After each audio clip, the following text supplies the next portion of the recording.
अभी देखो हम इस लेक्चर में जो हमारा ये लेक्चर नंबर 1 है, इसमें मेरा प्लान ये होगा कि हम लोग वो चीज़ करने जा रहे हैं जिसके बेसिस पे एक्सेल के सारे फंक्शंस गोइंग फॉरवर्ड आप यूज़ करोगे। मतलब ये बेसिकली आप कह सकते हैं कि जितने भी हमारे अभी ऑन गोइंग फॉर्मूलाज हम लर्न करेंगे, बेसिक, इंटरमीडिएट, एडवांस, उन फंक्शंस पे मास्टरी करने के लिए हमें ये टॉपिक बहुत ज़रूरी है करना, जिसको हम कहते हैं सेल रेफरेंस। और आप म्यूट कर सकते हैं, अपना म्यूट ऑप्शन प्रेस कर लो जब आपको क्वेश्चन होगा या जब मैं कुछ पूछूंगा, तो देन यू कैन अनम्यूट। ठीक है। ठीक है, हाँ। या सो सेल रेफरेंसिंग जो होता है, दिस इज इसको हम ऐसे भी बोलते हैं, यूज ऑफ डॉलर साइन। ये डॉलर साइन वो वाला नहीं है जो जनरली सबसे पहले जब माइंड में आता है कि करेंसी का कोई साइन होगा, नहीं। डॉलर साइन का एक्सेल में अपना एक अलग से यूज़ है, और ये यूज़ हम इसके फॉर्मूलेस में करते हैं। तो फॉर्मूलेस में इसको कैसे हम यूज़ करते हैं ये हम अभी देखेंगे थोड़ी देर में। लेकिन उससे पहले मैं कुछ जनरल टर्म्स हैं आपको बताना चाहूँगा। हो सकता है आपको ये पहले मालूम हो, बट हम फिर भी क्योंकि ट्रेनिंग बिल्कुल स्क्रैच से स्टार्ट कर रहे हैं, तो ये 2-4 चीज़ें हैं जो बहुत इंपॉर्टेंट हैं, ये हमें पता होनी चाहिए। तो सबसे पहला है सेल एड्रेस बार, उसके बाद है फॉर्मूला बार, उसके बाद हम बात करेंगे कि रो नंबर क्या है, कॉलम नंबर क्या है, और कॉन्स्टेंट्स क्या है, और फॉर्मूलाज क्या है। इन चीज़ों पे जब तक आपको क्लैरिटी नहीं होगी, डॉलर साइन का यूज़ कैसे होता है, इस पे बात करना बेकार है। तो सबसे पहले ये तो हमारा एक्सेल है, ये हम सब जानते हैं, राइट। इसमें मुझे नहीं लगता कोई चैलेंज है। ये एक्सेल की ये शीट्स हैं, ये एक उसकी शीट है जिसमें आप अगर ध्यान से देखो तो हॉरिजॉन्टली सारी रोज नीचे की तरफ जा रही होती हैं, और हमारे पास टोटल 10 लाख जो भी 48,576 रोज होती हैं। ठीक है, इतना डेटा हम यूज़ कर सकते हैं एक्सेल में।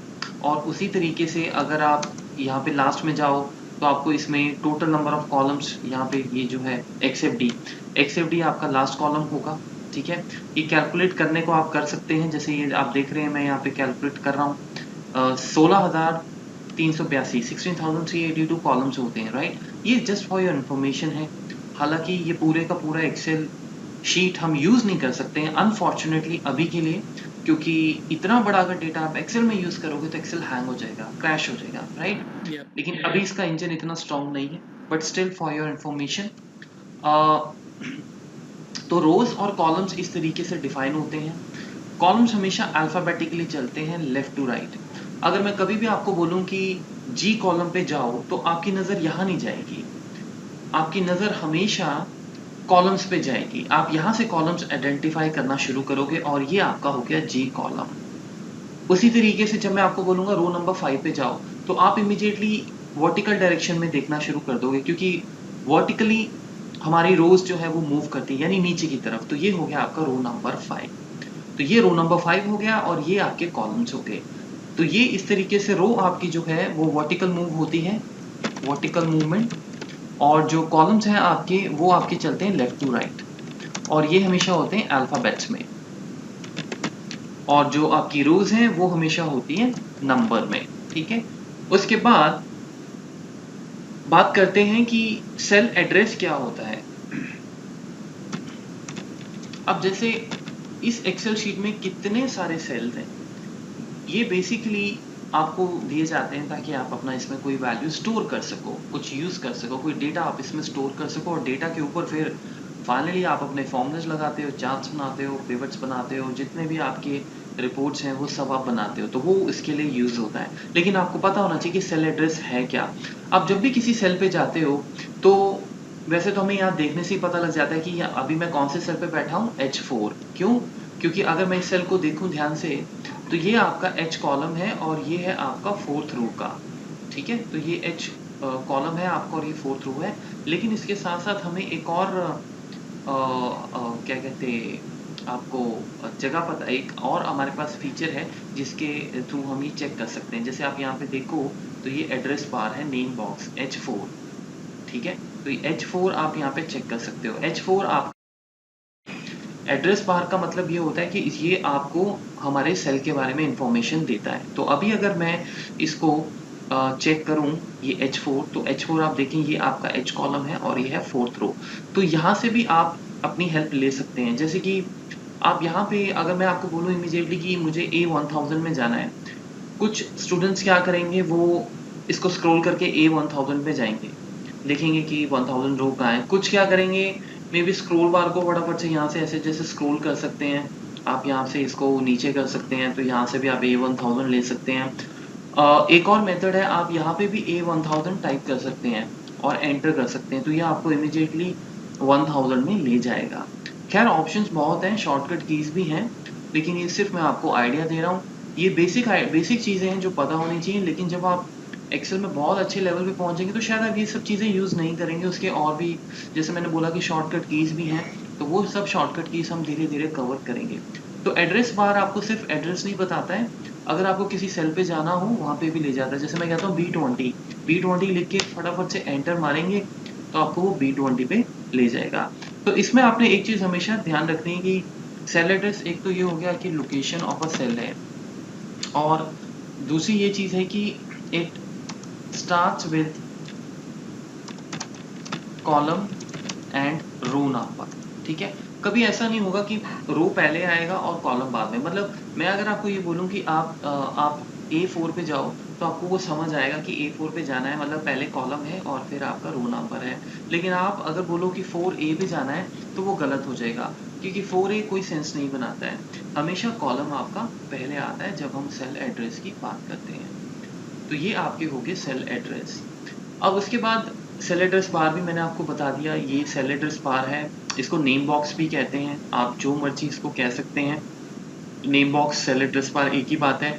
ये आपको जिस करंट सिलेक्शन पे आप बैठे हो उसका आपको एड्रेस बताते हैं। उसके बाद हमारा आता है formula bar. Formula bar basically बहुत इंपॉर्टेंट है। अगर आप कोई भी वैल्यू, जैसे मैं यहाँ पे कुछ ये A4 लिखा है हमने, आप देखें कि यहाँ पे ये fx बार है, इसको फंक्शन बार कहते हैं। तो यहाँ पे हमें वो चीज़ पता लग जाती है कि क्या प्रिंट हो रखी है।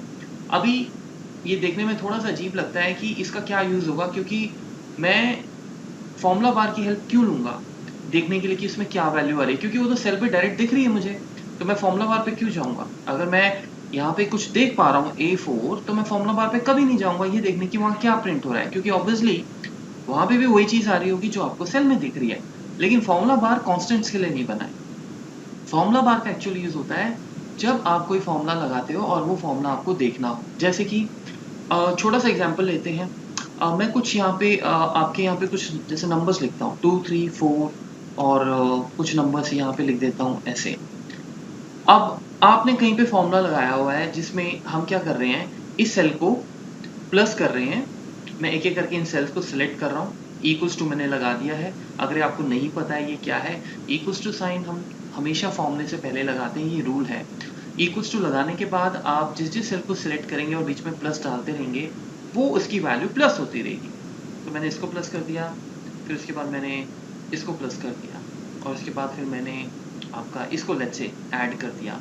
तो मैं जब इसको एंटर मारूंगा और आप जब इस सेल पे होंगे, अब इसमें 3 चीज़ें बड़ी इंपॉर्टेंट आपको समझनी होंगी, क्योंकि ये गोइंग फॉरवर्ड आपको बहुत यूजफुल होंगी। पहली चीज़ ये कि अगर मैं आपसे ये क्वेश्चन करूं कि what is the address of this cell, ठीक है, इस सेल की बात कर रहा हूं मैं इसको कलर कर देता हूं, तो आपका आंसर आना चाहिए कि इस सेल का एड्रेस है। आप कहां से देखोगे, आप यहां से भी देख सकते हो। वैसे तो आपकी एक्सपीरियंस ही आपको इतना शार्प कर देगा कि आप इमीडिएटली सेल को वैसे ही देख लोगे 17 रो पे है और ये आपका है E कॉलम पे, राइट। तो आपका आंसर होना चाहिए E17। अगर मेरा क्वेश्चन आपसे ये आता है कि what is the answer, what is the value in this cell, इसका क्या वैल्यू इस सेल में आ रही है, तो ऑब्वियसली आपका आंसर होगा 27। लेकिन अगर मैं आपसे पूछूं कि what is the formula in this cell, तो उसके लिए आप क्या करेंगे, जब आप इस सेल को सिलेक्ट कर रहे हैं तो यहाँ पे आपको ये देखना है कि यहाँ पे इसकी वैल्यू दिख रही है, लेकिन एक्चुअल में ये फॉर्मूला है या कांस्टेंट है, वो आपको बताएगा फॉर्मूला बार। तो जैसे ही आप फॉर्मूला बार पे जाते हैं, वहाँ पे आपको दिखेगा एक्चुअल में यहाँ पे कोई कांस्टेंट नहीं है, ये तो फॉर्मूला है। और जैसे ही आप इस फॉर्मूला बार पे क्लिक करते हैं, आप देखेंगे कि ये सारे सेल हाईलाइट भी हो जाते हैं। तो एक्चुअली फॉर्मूला बार आपको फॉर्मूला ही नहीं दिखाता, अगर आप वहाँ पे क्लिक कहीं भी कर देते हैं यहाँ पे ऐसे कर्सर, तो उस एक और हेल्प मिलती है हमें। वो हेल्प क्या है कि जितने भी सेल मेरे उस फॉर्मूले में यूज हो रहे हैं वो एक्चुअली हाईलाइट हो जाते हैं। तो इससे क्या होता है, इससे हमें ये पता लग जाता है कि कौन कौन से सेल्स उस फॉर्मूले में यूज हो रहे हैं। अब जैसे मान के चलो आपने किसी को फाइल भेजी और रिवर्ट आया कि ये आंसर में उनको डाउट है, शायद ये आंसर इनकरेक्ट है, आपको बोला गया क्रॉस वेरीफाई करने के लिए। तो जब आप इस सेल पे जाएंगे तो आप इसको क्रॉस वेरीफाई कैसे करेंगे? आप इसको क्रॉस वेरीफाई ऐसे नहीं करेंगे कि आप देखेंगे C17 का है फिर आप उसको ढूंढने निकलेंगे, फिर आप देखेंगे A16 का है फिर आप उसको ढूंढने निकलेंगे, ऐसे नहीं। ऐसे तो A18 पे जाएंगे तो पिछला सेल आप भूल जाएंगे कौन सा था। उसके लिए आप क्या करेंगे, उसके लिए आप यहाँ पे क्लिक कर सकते हैं। यहाँ पे जैसे ही आप क्लिक करेंगे वो सेल आपकी हाईलाइट हो जाएंगे, और इससे क्या होगा कि हमें ये पता लग जाएगा कि कौन से सेल मेरे हाईलाइट हो रखे हैं, क्या वो करेक्ट हैं या इनकरेक्ट है। आप मान के चलते हैं आपने एकदम देखा कि एक्चुअल में ये 7 जो है ये गलत सिलेक्ट हो गया है, ये एक्चुअली होना चाहिए था A20।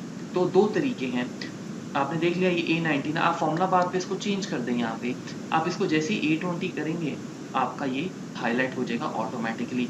मैं क्या करता हूँ जनरली, मेरी अप्रोच ये होती है कि मैं सेल को ही उठा के ड्रैग कर देता हूँ, तो वो भी आप कर सकते हैं। जैसे मुझे पता है ये A19 गलत हो गया, आप इसको ड्रैग करते हैं, ड्रैग जैसे नॉर्मली हम करते हैं अपना माउस क्लिक करके।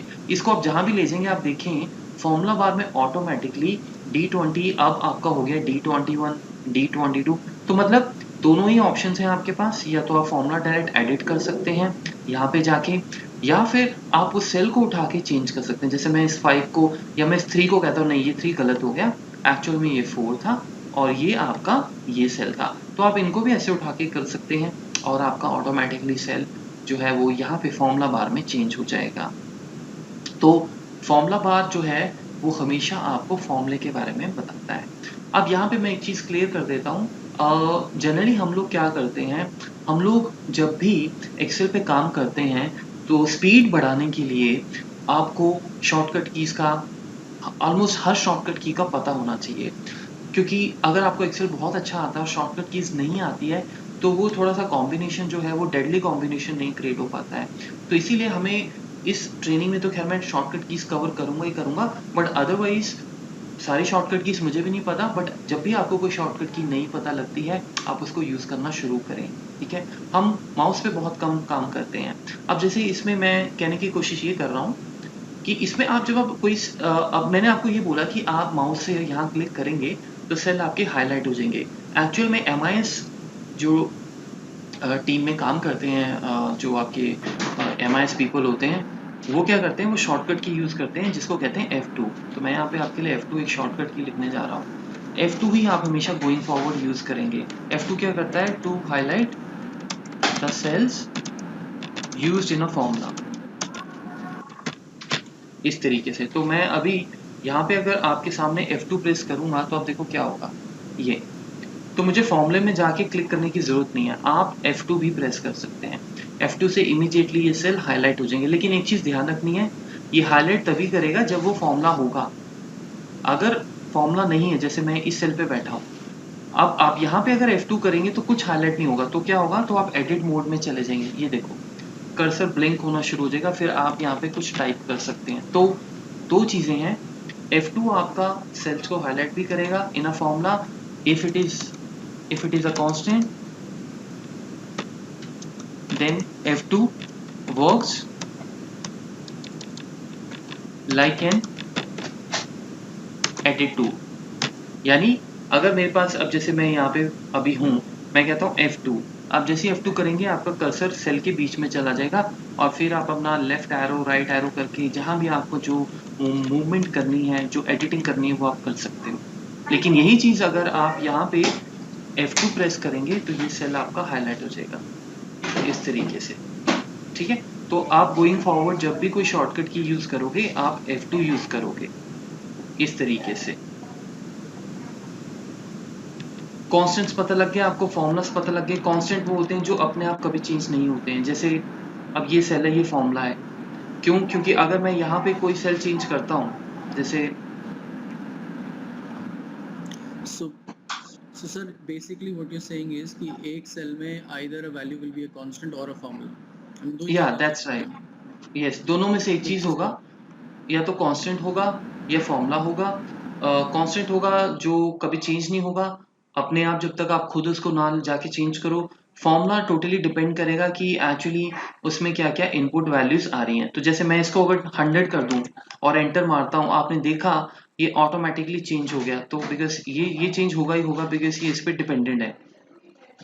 और यहाँ पे ये चीज कभी चेंज नहीं होगी, या कोई भी चीज, जैसे ये जितने भी हैं ये कांस्टेंट, जब तक आप इसमें जाके खुद कुछ नहीं लिखते हैं इस तरीके से। तो कांस्टेंट के बारे में इंफॉर्मेशन लिख देते हैं। आगे चलते हैं और अपने एक्चुअली डॉलर साइन को देखते हैं कि डॉलर साइन है क्या। अब आपको दो एक्सेल के रूल्स बताने जा रहा हूँ। ये जो रूल्स हैं ये आपके, इनको हम गोल्डन रूल्स भी कहते हैं। शुरू में थोड़ा टाइम लगेगा आपको इनसे एडजस्ट करने में, ऑब्वियसली नई नई चीज़ है, लेकिन एक दो एक्सरसाइजेस के बाद ये आपके टिप्स पे होंगे। और ये ज़रूरी इसलिए भी है क्योंकि इनके बिना आप कोई फॉर्मूला यूज़ नहीं कर पाओगे। तो एक्सेल ये कहता है कि जब भी मेरा user, if user drags the formula in downward direction, मैं भी समझाऊंगा आपको, then row number of a formula increases and column never changes. पहला रूल, if user drags the formula from left to right direction, then column increases.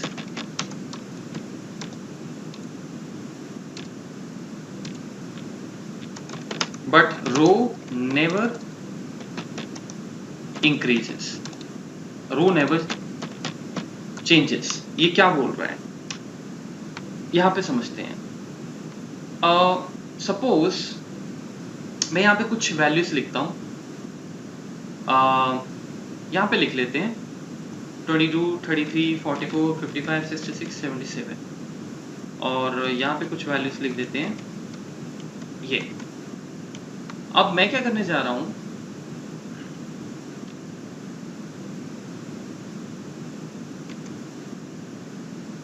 In sales को मैं link करने जा रहा हूं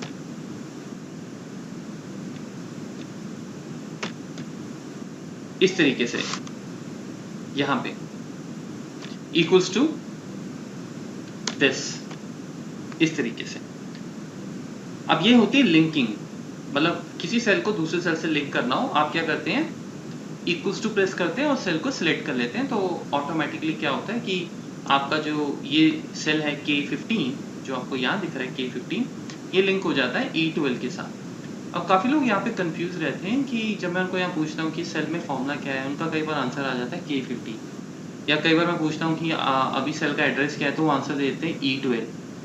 आपको दोनों चीज़ें समझनी है। जिस आप सेल पे बैठे हैं वो आपका यहाँ से दिखता है K15, वैसे भी आप क्रॉस चेक भी कर सकते हैं, वो तो यहीं से आप देख लेंगे ये कौन से सेल पे आप बैठे हैं। लेकिन इस सेल में फॉर्मूला क्या है वो तो आपको, जब तक फॉर्मूला बार में आप नहीं जाएंगे तब तक आपको नहीं पता लगेगा। तो यहाँ पे आपको ये पता लग गया कि ये E12 है। ठीक है, दो चीज़ें हैं। ये जो गोल्डन रूल्स हम अप्लाई करते हैं, ये गोल्डन रूल्स एक्चुअली फॉर्मूले पे एप्लीकेबल होते हैं, ये हमेशा आपने ध्यान रखना है। मतलब वो इस पे एप्लीकेबल नहीं होंगे। अब वो क्या है, अगर आप इस फॉर्मूले को ध्यान से देखो, इसमें कॉलम है E और रो नंबर है 12। ठीक है, क्योंकि कोई भी सेल एड्रेस जो है वो दो चीज़ों से बनता है, कॉलम और रो नंबर से। तो ये मेरा है कॉलम और ये है मेरा रो नंबर। अब होता क्या है कि जब आप इस फॉर्मूले को नीचे ड्रैग करते हैं, तो अगर मैं क्वेश्चन पूछता हूँ कि भाई जब मैं इसको ऐसे ड्रैग करके छोड़ूंगा तो क्या आंसर आएगा, तो काफ़ी लोग कहते हैं 22, 22, 22, 22। कुछ लोग कहते हैं 23, 24, 25, 26 आएगा, और कुछ लोग सही आंसर भी देते हैं जो कि है 33, 44, 55।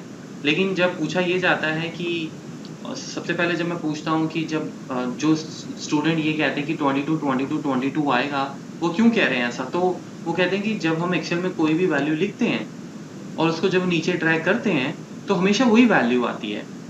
और जिन स्टूडेंट्स को मैं पूछता हूँ कि भाई आपने ये क्यों बोला कि ये 34, 35, 36 आएगा, तो वो कहते हैं कि जी एक्चुअली हमें लगा कि ये फिल सीरीज बना देगा। एक ऑप्शन होता है यहाँ पे फिल सीरीज का, ये सीरीज बना देता है। जब आप किसी चीज़ को ड्रैग करते हैं एक्सेल में, जैसे मैं इसको ड्रैग करता हूँ तो क्या होता है, ये बॉक्स सा बना हुआ आ जाता है, ये आपके पास भी आएगा चाहे आप कोई भी एक्सेल वर्जन यूज़ कर रहे हैं। उसके बाद अगर आपको इसका सीरियल में एक सीरियल इसके कन्वर्ट करना है इसको, मतलब कि स्टेप बाय स्टेप, तो आप इस पर क्लिक अगर कर देते हैं तो ये जहाँ से आपने ड्रैग किया था उसके नेक्स्ट नंबर पे आपको ले जाता है। ये है कुछ इस तरीके का। So बाय ये डिफ़ॉल्ट कांस्टेंट्स पे ही एप्लीकेबल होगा, मतलब दिस लॉजिक फ्रॉम हाँ, योर एंड। ये कांस्टेंट पे ही एप्लीकेबल होता है। तो अगर ये कांस्टेंट पे एप्लीकेबल है तो ये मेरा कांस्टेंट नहीं था। तो यहाँ पे उन दोनों स्टूडेंट्स के क्वेश्चंस का आंसर मिल जाता है कि एक्चुअल में ये कांस्टेंट नहीं है, अदरवाइज जो वो आंसर दे रहे थे वो करेक्ट था। तो अगर ये कांस्टेंट नहीं है तो इस पे क्या होना, तो इसका मतलब ये 33, 44 जो है ये किस तरह से पिक कर रहा है, इसके लॉजिक को आपको समझना होगा। अगर आप रूल नंबर 1 देखें तो उसमें मैंने लिखा है कि जब फॉर्मूला डाउनवर्ड डायरेक्शन में जाता है तो E12 जो फॉर्मूला है आपका, अभी रिमेंबर E12 यहाँ पे नहीं जाना है। E12 जो आपका फॉर्मूला है इसमें रो नंबर 12 है और कॉलम नंबर E है, और ये 12 आपकी जो रो नंबर है ये आपकी इंक्रीमेंट होना शुरू हो जाती है। तो ये है आपका E12, मैं यहाँ पे लिख देता हूँ मान के चलो। तो एक्सेल ये कहता है कि जब आप कोई भी चीज़ नीचे को ड्रैग करेंगे, मतलब जब फॉर्मूला नीचे ड्रैग करेंगे तो मैं इसकी रो नंबर बढ़ाना शुरू कर दूंगा 1 by 1, एक एक इंक्रीमेंट करूंगा, एक ही इंक्रीमेंट। तो जब मैं इसको यहाँ नीचे लेके जाता हूँ, फॉर्मूले को यहाँ ऐसे छोड़ता हूँ, तो क्या होता है, अगर आप देखें आपका फॉर्मूला ऑटोमेटिकली E13 कन्वर्ट हो जाता है। ई नहीं चेंज होगा। अब यही हमारा रूल है कि नीचे डायरेक्शन में जाते हुए हम कॉलम को चेंज नहीं करेंगे, सिर्फ रो नंबर को चेंज करेंगे।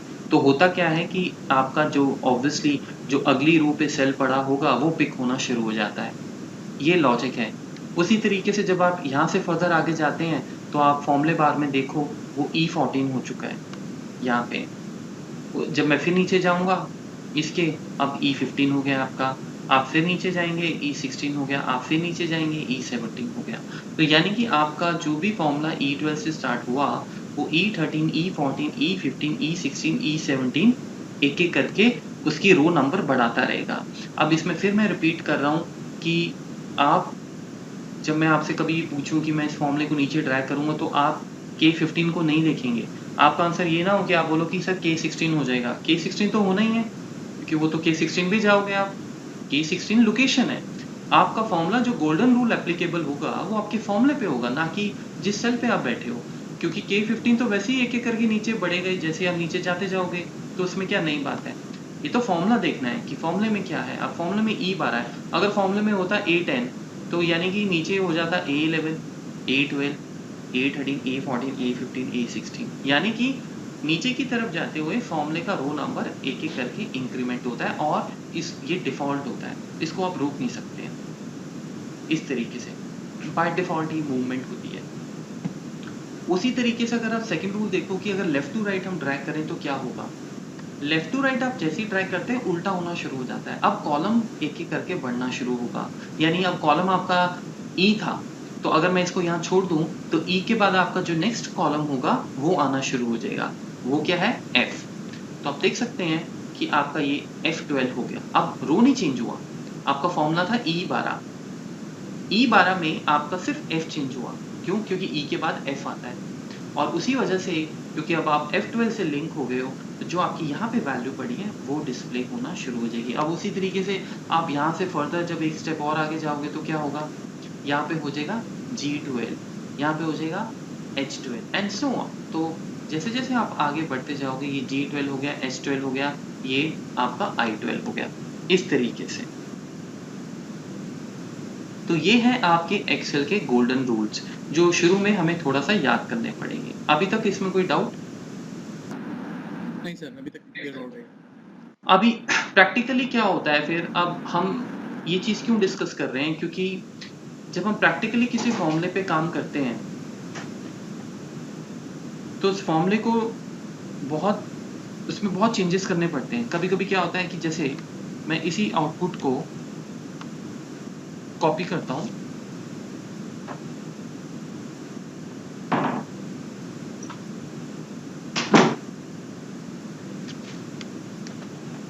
और मैं ये कहता हूँ कि ये आउटपुट चाहिए मुझे,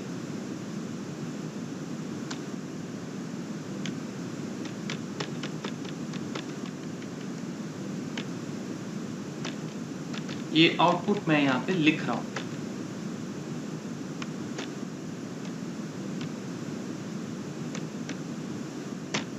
ये आंसर चाहिए मुझे जब मैं इस फॉर्मूले को यहाँ पे ड्रैग करूँगा। ठीक है, आपको पता है कि नीचे जाते हुए तो वो 33, 44, 55 हो ही जाएगा। मैं गोल्डन रूल दोबारा से यहाँ पे कट पेस्ट कर देता हूँ, कॉपी पेस्ट कर देता हूँ। इसको देख के थोड़ा सा हम आइडिया लेते रहेंगे। सो नीचे जाने में कोई दिक्कत नहीं है, क्योंकि नीचे वो आपका फॉर्मूला है D4, तो वो D5, D6, D7 कर देगा, और D5, D6 पे जो जो वैल्यूज पड़ी हैं वो आपकी आती जाएंगी। प्रॉब्लम आएगी आपको लेफ्ट टू राइट करने में।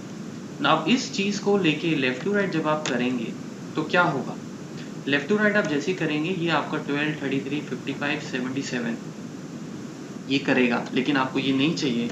आपको अब चाहिए कि आप लेफ्ट टू राइट जैसे करो, आपका आंसर 22, 22, 22 ही रहे, मतलब चेंज ना हो।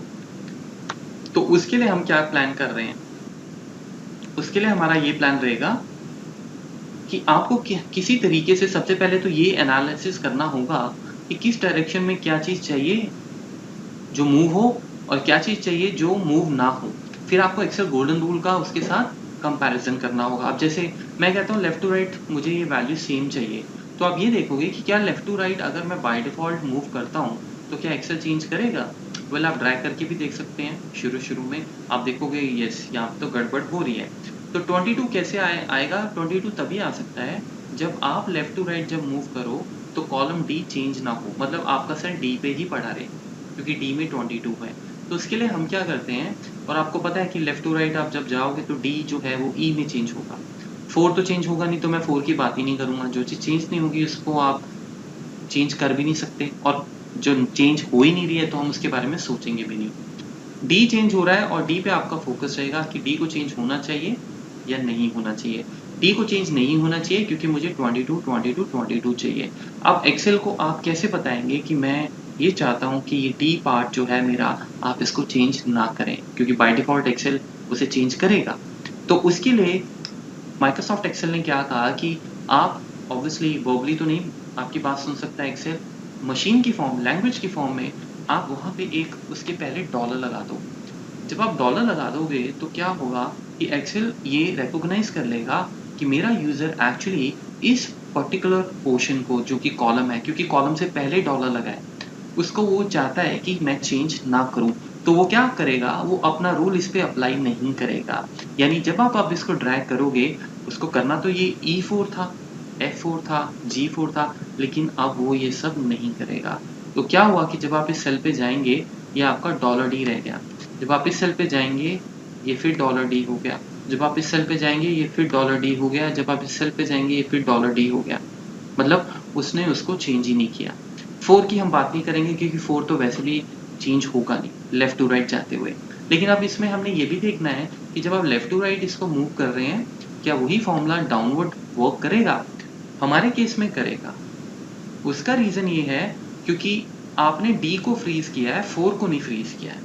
तो 4 आपका 5 हो जाएगा, 5 आपका 6 हो जाएगा, 6 आपका 7 हो जाएगा, और 7 आपका 8 हो जाएगा, और इस तरीके से आपका ये फॉर्मूला चेंज होता रहेगा। ठीक है, और नीचे जाते आपको याद होगा कि एक्सेल कॉलम नंबर को वैसे भी चेंज नहीं करता है, तो कॉलम चेंज नहीं होगा तो ऑटोमेटिकली आपका कॉलम पे कोई इफेक्ट नहीं पड़ेगा। लेकिन हमने कॉलम को फ्रीज इसलिए किया था ताकि हम लेफ्ट टू राइट उस पर काम कर सकें। तो इस तरह के कॉम्बिनेशंस आपको रियल लाइफ में जब आप एक्सेल पे दूसरे फॉर्मूलेस बनाओगे, वी लुकअप, एच लुकअप, या और जितने कॉम्प्लेक्स फॉर्मूलेस हैं जो हम ट्रेनिंग में करेंगे, वहाँ पे यही चीज़ें आपको नोट करनी होंगी, किस तरफ जाने से क्या चीज़ नहीं चाहिए और किस तरफ जाने से क्या चीज़ आपको चेंज करनी है। तो आप इन डॉलर्स के साथ वहाँ पे पूरे एक्सेल को कंट्रोल करोगे, अपने फॉर्मूले को कंट्रोल करोगे। अब जैसे सपोज मैं आपको एक और नया एक्सरसाइज देता हूँ। मैं कहता हूँ कि अब आपने उल्टा करना है। ये सेल मैंने लिंक कर दिया है यहाँ पे, और मैं अब ये कहता हूँ कि अब आपने फॉर्मूले में चेंजेस ऐसे करने हैं कुछ, ये आपका आंसर है, और मैं कहता हूँ कि यहाँ पे जाते हुए आपका आंसर ये होना चाहिए। अब आप कैसे करेंगे? लेफ्ट टू राइट तो नेचुरली वो काम कर जाएगा सर, क्योंकि अगर आप डॉलर डी बिल्कुल, लगा रहे हो तो यस जब आप नीचे आओगे तो जैसे आपने पहले केस में कॉलम पे डॉलर लगाया था, आप नीचे आने के केस में बिकॉज द रो चेंजेस, तो रो से पहले आप डॉलर लगा दोगे ताकि हाँ, फ्रीज तो हो रो जाए। से पहले आप डॉलर लगा दोगे एग्जैक्टली अब मैं मैनुअली डॉलर नहीं लगाऊंगा क्योंकि हमारे पास डॉलर लगाने का भी शॉर्टकट की है और मैं ये अभी लिख देता हूँ ऊपर शॉर्टकट की है F4। जब भी आप फॉर्मूले बार पे यहाँ पे जाएं आप F4 अगर प्रेस करेंगे तो ये आपको 4 टाइप्स दिखाएगा सेल की। ये पहली टाइप क्या होगी, मैं F4 करके दिखाता हूँ। ये इसने दोनों के पीछे डॉलर डॉलर लगा दिया, इस पे हम बाद में आएंगे। आपको ये नहीं चाहिए, आपको एक्चुअल में ये वाला टाइप चाहिए। लेकिन अगर आप F4 फिर प्रेस करेंगे तो ये अब यहाँ चला गया। अगर आप F4 प्रेस करेंगे तो ये आपका बाय डिफ़ॉल्ट जो एक्सेल यूज़ करता है सेल रेफरेंसिंग बिना किसी डॉलर के, वो आ जाएगा। तो F4 हमेशा आपने यूज़ करना है गोइंग फॉरवर्ड।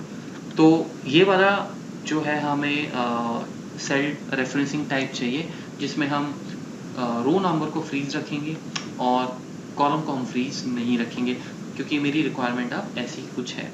तो मैं इसको ड्रैग कर देता हूँ ये इस तरीके से।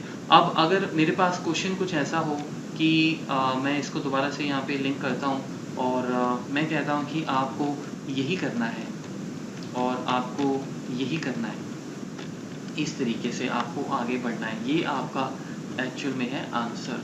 तो आप इसको कैसे करेंगे?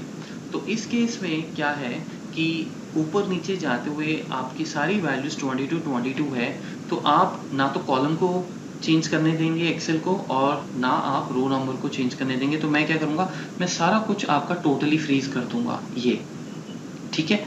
एक चीज़ का ध्यान रखना है कि डॉलर हमेशा पहले आएगा। शुरू में कुछ लोग ऐसे मैनुअली जब लिखते हैं F4 करोगे फिर तो प्रॉब्लम आएगी नहीं क्योंकि एक्सेल अपने आप आपको सही जगह डॉलर लगा के देगा। पर जैसे आप शिफ्ट की प्रेस करके अगर डॉलर यूज़ करें जो हमारे कीपैड में 4 नंबर के ऊपर डॉलर होता है, तो ये ना करें आप, ये आपका गड़बड़ कर देगा, ठीक है। जैसे आप एंटर मारेंगे ये एरर देगा। तो ये ना हो कि आप बोलो कि ये मेरा तो डॉलर चल नहीं रहा है। हमेशा पहले डॉलर लेके आना है, बाद में कुछ नहीं डालना है, ठीक है। अब आप ये सोचो कि भाई मुझे डी को फ्रीज करना है और आप लगा दो यहाँ पे डॉलर, ये सोच के, तो ये गलत है। पहले आएगा बिफोर नॉट आफ्टर। अगर डी को फ्रीज करना है तो डी के पहले आप जाओगे और यहाँ पे डॉलर लगाओगे। तो इस चीज़ से भी आप ये चीज़ याद रख सकते हो कि डॉलर्स किस तरह से आएगा। वैसे F4 जब यूज़ करोगे ना तो प्रॉब्लम आएगी नहीं, तो शॉर्टकट की ही यूज़ करेंगे हम गोइंग फॉरवर्ड। तो मैं F4 प्रेस करता हूँ। अब मैंने इसको टोटली फ्रीज कर दिया। अब मैं इसको ड्रैग कर रहा हूँ हर जगह, तो आप इसमें देख सकते हैं कि आपका मूवमेंट कहीं भी चेंज नहीं हुआ। आप फॉर्मूले बार पे देखो, वो फॉर्मूला हिला ही नहीं वहाँ से। तो ये आपके पास 4 तरीके के सेल टाइप हैं। पहला टाइप बाय डिफॉल्ट है जो है A1, दूसरा है आपका $A1, तीसरा आपका हो जाएगा $1, उसके बाद आपका जो है नेक्स्ट वो हो जाएगा $1, इस तरीके से। ये 4 टाइप्स हैं। इन 4 टाइप्स के अलावा हमारे पास और कुछ नहीं होता है। पहली वाली बाय डिफॉल्ट है।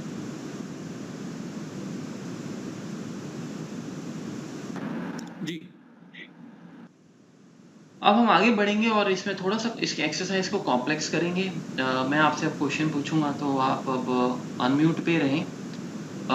अब मेरा सबसे पहले क्वेश्चन आपसे ये होगा, मैं इस सेल में एक फॉर्मूला लगा रहा हूँ ये, और मैं इसको येलो कर देता हूँ ताकि आपको देखने में इजी हो। मेरा क्वेश्चन ये है कि अगर मैं इस फॉर्मूले को कॉपी करके, जैसे हम नॉर्मली कॉपी पेस्ट करते हैं Ctrl+C Ctrl+V, अगर यहाँ पेस्ट करता हूँ तो उस नए वाले सेल में जिसको आप पेस्ट कर रहे हैं वहां पे क्या फॉर्मूला पेस्ट होगा? E9। E9। अब मैंने आपको तभी शुरू में ये चीज पहले समझाई थी कि E9 तो आपका पोजीशन है। सेल एड्रेस है, या फॉर्मूला उसके अकॉर्डिंग बिहेव नहीं करेगा। अभी करंट फॉर्मूला है क्या आपका? C2। तो नीचे जब जाओगे और पेस्ट हाँ करोगे, ड्रैग नहीं करेंगे, कॉपी पेस्ट करेंगे नॉर्मली जैसे करते हैं, तो क्या होगा?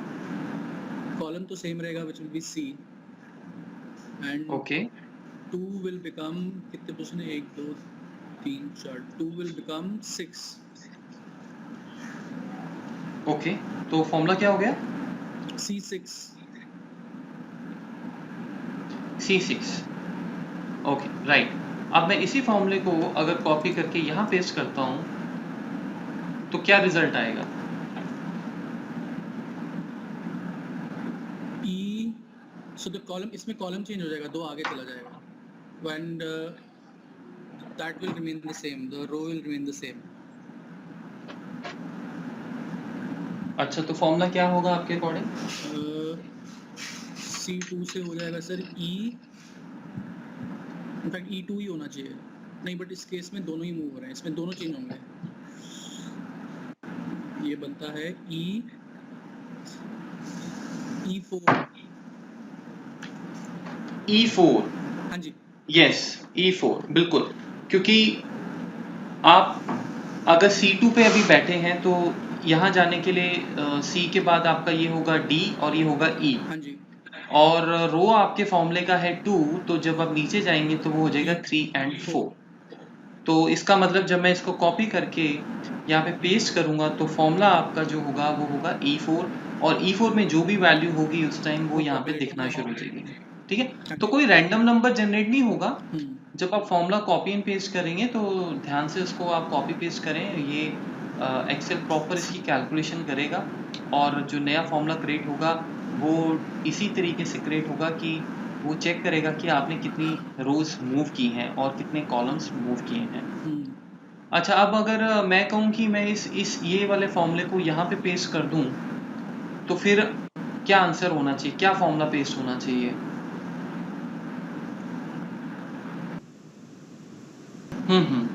तो बेसिकली क्या होगा कि जब आप उल्टी डायरेक्शन में जाओगे तो इंक्रीमेंट की जगह वो आपका घटना शुरू हो जाएगा।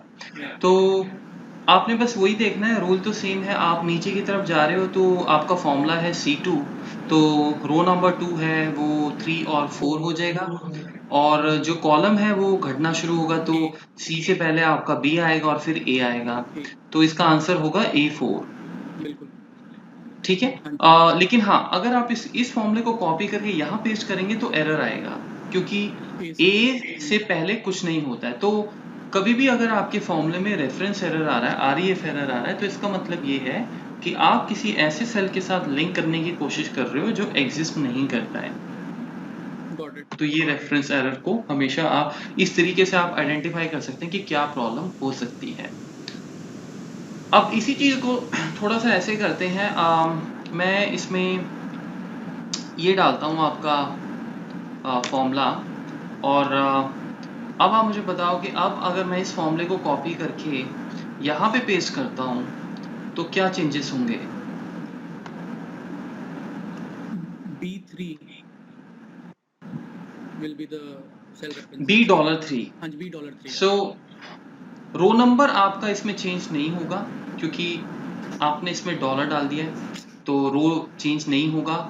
वैसे रो इसका इस टाइम होता है, यहाँ पे अगर आप देखो तो ये है 4 5 6, तो रो नंबर 6 होता, तो फॉर्मूला $6 होता, लेकिन हाँ इस केस में ऐसा नहीं होगा क्योंकि हमने डॉलर के रो नंबर से पहले डॉलर लगाया है, और हमारा जो कॉलम है वो ए है, तो ये जो कॉलम ए है जब आप इसको यहाँ पेस्ट करेंगे ये आपका बी हो चुका होगा।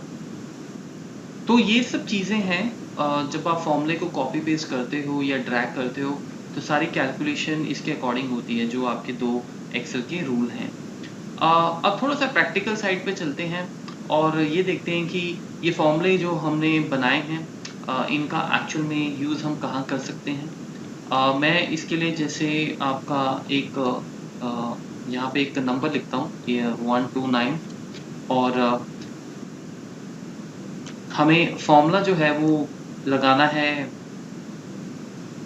बी कॉलम में, और आंसर मैं यहाँ पे लिखता चलूँगा आपके लिए एक एक करके।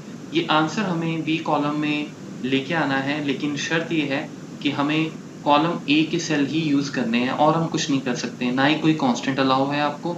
और सबसे पहले जैसे आपको ये लेके आना है 1 1 1, ये आंसर मैं लिख रहा हूँ, ये हमें बी कॉलम में प्रोड्यूस करना है, लेकिन शर्त ये है कि हम फॉर्मूले के थ्रू ही ये करेंगे। यानी आप कुछ ऐसा फॉर्मूला बनाओगे B1 में जो कि ए कॉलम के किसी भी सेल से लिंक कर सकते हो, वो आपकी चॉइस, मतलब आपके आपके ऊपर डिपेंड करता है।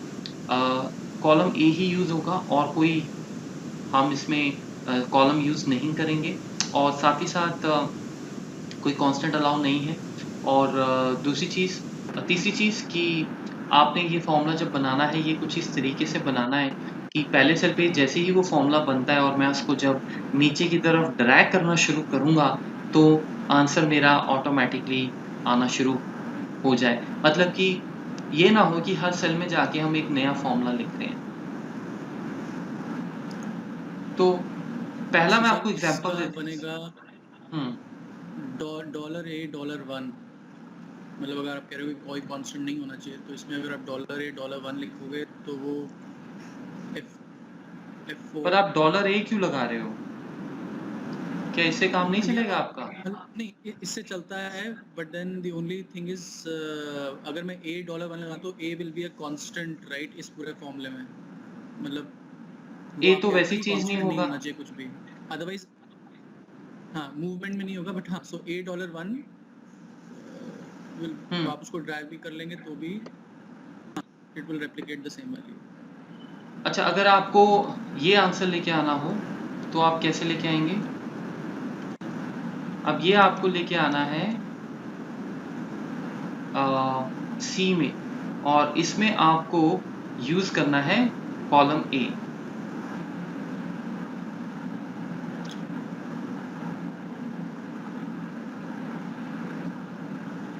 सो +2 +3 +4 +5, अच्छा ये ऐसे सीरीज बन रही है अगर मैं इसमें करूँ तो ए तो वैसे ही रहेगा इसमें। सो इसमें सर 2 सेल के ऐड होंगे, मतलब अगर मैं पहले वाला देखूँ तो इट विल बी ए और नीचे वाले सेल का वैल्यू, दैट इज क्या एडिंग फॉर्म 3। तो फॉर्मूला क्या लगाओगे आप? इसमें लगेगा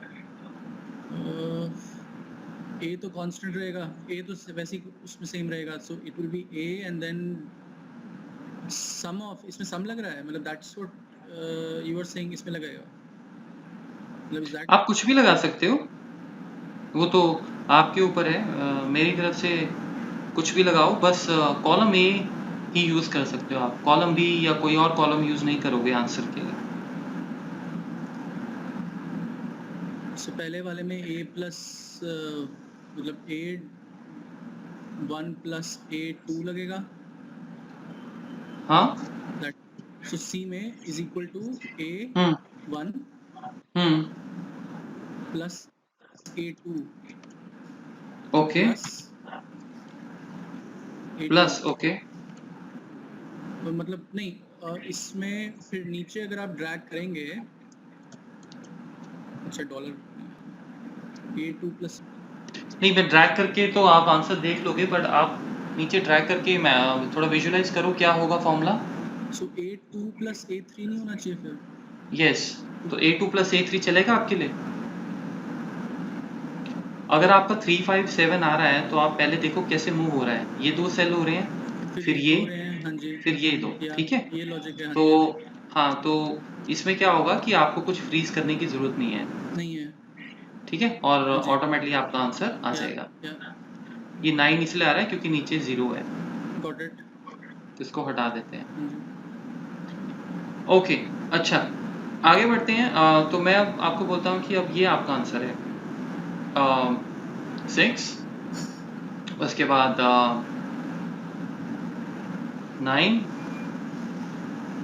उसके बाद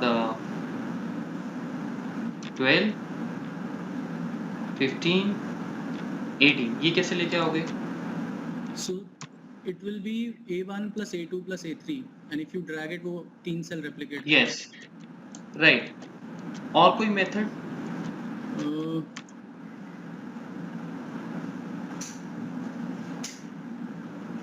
और कोई मेथड, एज इन और कोई formula that you want me to put in here? हाँ, कोई और अप्रोच से आप करना चाहोगे, ठीक है ये भी, बट कोई और अप्रोच, कोई और कॉम्बिनेशन आप देख रहे हो कि ये भी हो सकता है,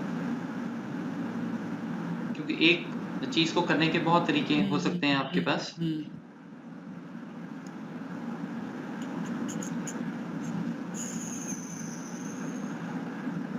दिमाग में नहीं आ रहा है सच कोई और आप मल्टीप्लाई कर सकते हो, आप ये कह सकते हो कि 3 मल्टीप्लाई, ये मल्टीप्लाई का साइन होता है, गॉट इट अच्छा ठीक है और आप 3 और 2 को मल्टीप्लाई कर दोगे, A3 मल्टीप्लाई बाय A2 हाँ तो 6 हो जाएगा। हम्म अब इसमें आपको एक चीज़ का ध्यान रखना है कि जो A3 है आपका वो चेंज नहीं होना चाहिए, क्योंकि 3 multiply by 2, 3 multiply by 3, 3 multiply by 4, 3 multiply by 5, इस तरीके से F4 आपका फॉर्मूला चलेगा। F4 एक सेल आपका मूव होता रहेगा, जो है आपका A2, ये A3, A4, A5 होता रहेगा, लेकिन जो आपका A3 है जिसमें 3 पड़ा हुआ है उसको हम बिल्कुल चेंज नहीं करेंगे, तो मैं उसके आगे डॉलर लगा दूंगा, गॉट इट और इस तरीके से भी आप ये फॉर्मूला बना सकते हो ऐसे। कूल यहाँ पे 17 क्यों आ रहा है, एक बार जरा मैं चेक कर लेता हूँ। अच्छा, Zero, क्योंकि ये zero. नीचे एक 0 हो गया, तो Zero. आप इसको छोड़ दें एनीवेज। अच्छा, अगर आपको ये सीरीज बनानी हो फिर कैसे बनाओगे?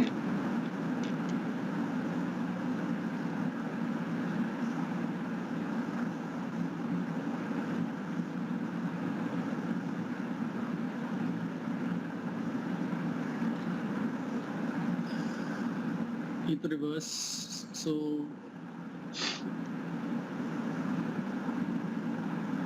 is equal to A8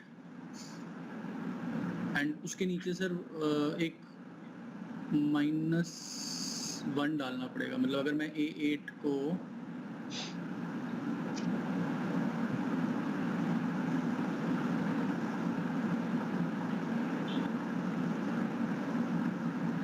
in fact ये नीचे जाएंगे तो ऐड होगा राइट, ये तो ऐड हो जाएगा। सो इसमें बन सकता है A9 -1 एंड देन अगर आप उस पे पर फिर A8 पे वैसे कांस्टेंट अलाउ नहीं है, बट चलो हाँ, आप ऐसा करना चाहते हो तो ऐसे करके देख लो, बताओ।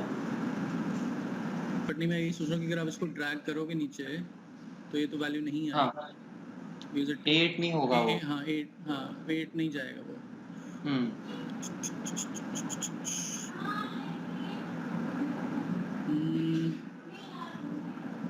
8 7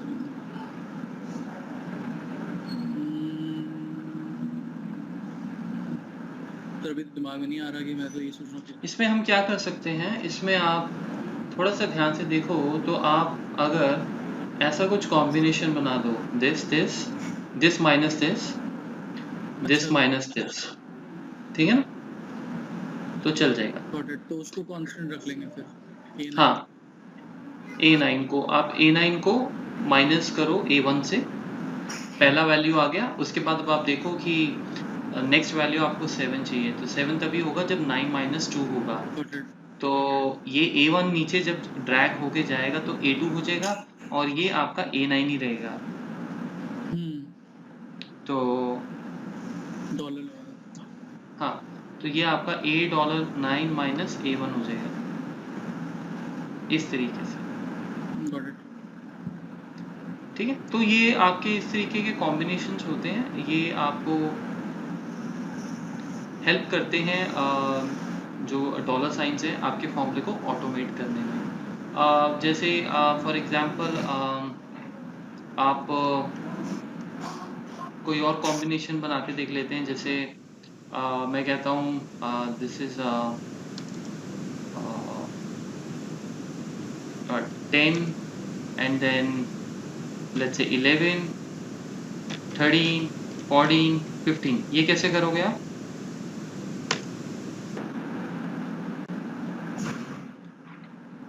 Uh, 10 11 13 14 इसमें बस इनको ऐड कर दूंगा, हाँ ठीक है। और ये ध्यान रखिए कि 9 ना चेंज हो, बिकॉज 9 आपका कांस्टेंट रहेगा, तभी 9 प्लस नीचे वाले 2 3 4 होते जाएंगे।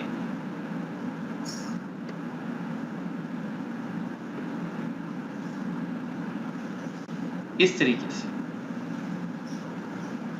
ठीक है। ये सॉरी, ये आपका एक्चुअली 12 था। सो इस तरह की ये सीरीज आपको मैं बनाने को भी प्रैक्टिस के लिए दे रहा हूँ। पहला चैप्टर है, छोटा ही है, अभी आप इस पे कंफर्टेबल हो जाओ।